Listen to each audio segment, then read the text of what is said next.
Ihahatid naman sa atin ni Lloyd Agustin ang high-class yet affordable restaurant. High-class yet affordable kung may tuturing ang Point Point Restaurant. Si Maria Tumalba, may-ari ng Point Point Restaurant, ay may angking talento sa pagluluto ng iba't ibang putahe, Indian, Arabic, French at Filipino cuisine.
Ayon sa kanya, hindi nabubuo ang kanyang araw kapag hindi siya nakakapagluto ng kanyang sariling bersyon.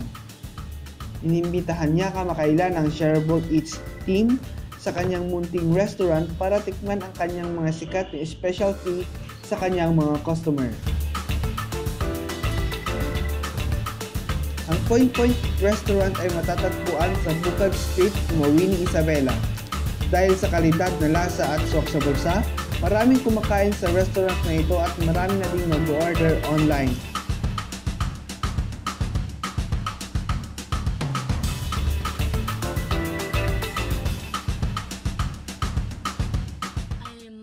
Kasi dati yung business ko ay motorcycle parts. So ngayon hindi ako nag-prosper doon dahil hindi ko naman talaga siya linya. So ako na itong pwesto ko dati motor parts yan, pero nagtitinda na ako ng ulam, lutong ulam. So parang naaasiwa ako dahil parang ang gulo na may mga gulong tapos may ulam sa harapan. So nag-decide ako na ibodega na lang yung yung mga piyesa, tapos nag-concentrate na talaga ako sa sa pagkain. Nasa 18 po. Kasi kung isasabay ko po yung a la carte, ma'am, sa lutong ulam, hindi ko po kaya dahil hands-on kasi ako eh. Wala akong hired na cook. Talagang ako ang nagluluto. So yung mga pinatikim niyo po sa amin today, ano po yung mga yun? It's a fusion of what dishes? Indian, Arabic dishes at saka French.